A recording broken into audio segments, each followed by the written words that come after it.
आपको याद है प्रधानमंत्री नरेंद्र मोदी गुजरात गए थे, तब यह व्यक्ति आंखों में आंसू लिए प्रधानमंत्री नरेंद्र मोदी को प्लाकार्ड दिखा रहा था, जिसमें उसने प्रधानमंत्री नरेंद्र मोदी की तस्वीर बनाई थी। आपकी हालत इन 272 नौकरशाहों, इनमें से कुछ लोगों की मैं बेतहाशा इज्जत करता हूं, मगर दुख हो रहा है दोस्तों कि ये नौकरशाह आज की तारीख में इनकी ये बदतर हालत हो गई है। 40 करोड़ से ज्यादा देश के आबादी में 272 ये कौन से प्रतिष्ठित लोग हैं, मुझे तो नहीं पता कितने प्रतिष्ठित हैं, लेकिन हाँ, ये पोस्ट रिटायरमेंट बीजेपी के एम्प्लॉयमेंट एक्सचेंज में आवेदन करता जरूर लग रहे हैं। एक व्यक्ति ऐसा नहीं जिसने चुनाव आयोग में कभी काम किया हो, तो ये सब अपने कार्यक्षेत्र के बाहर की बातें कर रहे हैं।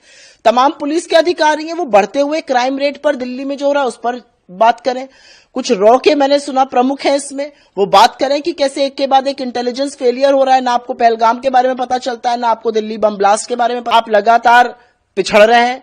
उसके बाद इसमें से आपने बताया कि कुछ उच्चायुक्त रह चुके लोग हैं। अरे भाई, फॉरेन पॉलिसी कैसे फेल होती जा रही है उस पर चर्चा नहीं है, इधर उधर की बातें। देखिए, ऐसा है, इनमें से कितने लोगों की आज हिम्मत है ये स्वीकारने की या उस पर सवाल पूछने की कि इतने फर्जी पते, इतने फर्जी आईडी, एक एक छोटे छोटे घरों में सैकड़ों लोग कैसे रजिस्टर हो रहे हैं। इनमें से कितने लोगों की हिम्मत है ये पूछने की कि बिहार में चुनावों के बीचों बीच सरकार 10-10 हजार बांटती रही और चुनाव आयोग चुप रहा। चुनाव आयोग की संदिग्ध भूमिका पर एक शब्द नहीं बोला जा रहा है। देखिए, दिक्कत यह है कि 2014 के पहले जो सम्मानित प्रतिष्ठित नागरिक होते थे इस देश के, वो चुनी हुई सरकार से सवाल पूछते थे, क्योंकि सही भी है, सरकार के पास संस्थाएं हैं, संसाधन है, सत्ता है, उससे सवाल पूछा जाता है। राहुल गांधी जो लोकतंत्र को बचाने के लिए मजबूती से लड़ रहे हैं, मेरा अपना मानना है कि राहुल गांधी ने चुनाव आयोग का पर्दाफाश एलिगेशंस के साथ नहीं, सबूतों के साथ किया है।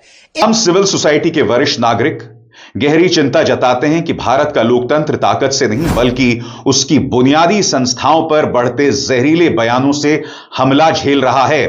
कुछ राजनीतिक नेता असली पॉलिसी विकल्प देने के बजाय बिना सबूत वाले उत्तेजक आरोपों को अपनी राजनीतिक रणनीति बना चुके हैं।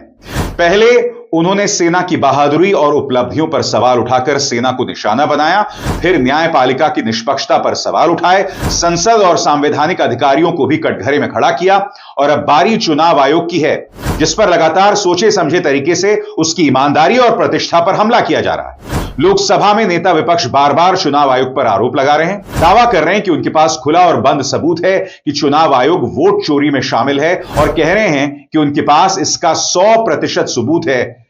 ऐसा इस पत्र में लिखा गया है।